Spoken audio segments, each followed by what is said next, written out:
Tout de suite, place à l'hebdo africain, notre rendez-vous hebdomadaire en partenariat avec le Timbuktu Institute. Chaque semaine, nous recevons des experts sur les questions stratégiques pour le continent africain.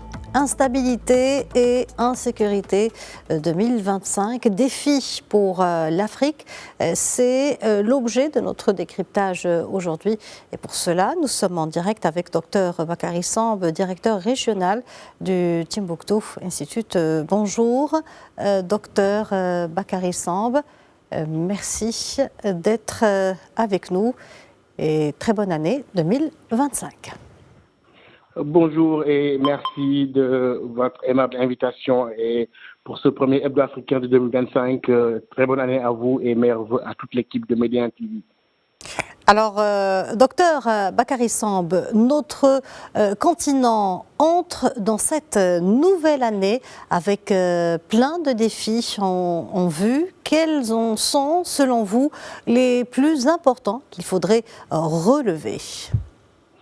Oui, je crois que les défis sont énormes aujourd'hui. Si on prend la situation générale du continent, d'abord des défis en termes d'instabilité. On a connu beaucoup de coups d'État, de problèmes institutionnels, des problèmes électoraux qui vont aussi se poser en Afrique centrale, mais aussi en Afrique de l'Ouest.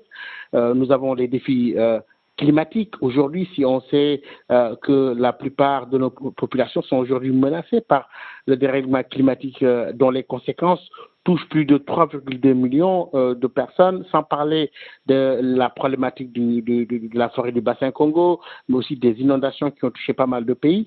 Et enfin, les défis sécuritaires avec la montée du péril terroriste qui épargne de moins en moins de pays en Afrique de l'Ouest et qui s'étend vers le golfe de Guinée, mais aussi en Afrique de l'Est avec la question de la RDC à l'Est qui reste aujourd'hui un problème non réglé et tous les espoirs qu'il y avait avec le sommet de Luanda qui finalement n'a pas eu lieu montrent que notre continent va faire face à des défis multiples et qui seront très très déterminants pour l'avenir de l'Afrique.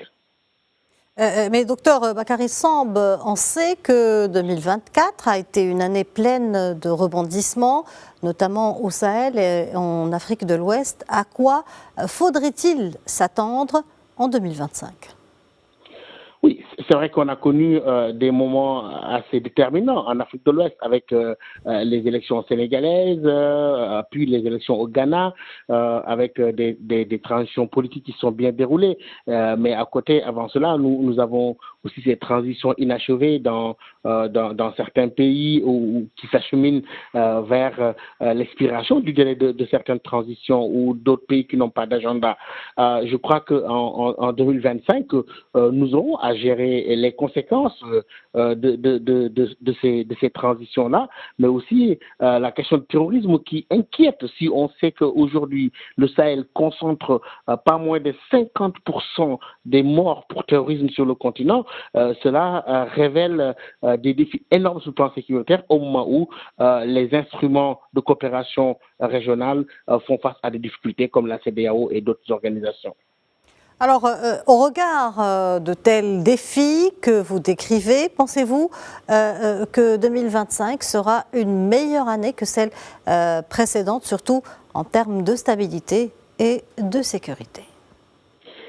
Oui, il sera difficile de trancher, mais je pense qu'il y a des perspectives quand même de l'espoir, notamment des discussions issues de la COP29, mais aussi la volonté que l'on voit sur la question de l'intégration en Afrique de l'Ouest, malgré les problèmes entre la CEDEAO et les pays de l'AES, on voit que les pays quand même tiennent à l'intégration africaine, à l'intégration ouest-africaine, mais aussi il y a une synergie d'action au niveau de l'Union africaine, mais je crois qu'il sera très très difficile de dire que 2025 sera meilleur, sauf si les pays se mettent dans une volonté politique concertée de relever ces défis-là, mais aussi le rapport déterminant avec leurs partenaires internationaux, sans compter quand même en termes de prospective cette jeunesse africaine de plus en plus impatiente face à des défis aussi qui la concernent, mais qui est en quête de sens et de chance dans un monde de plus en plus bouleversé avec des incertitudes au plan international.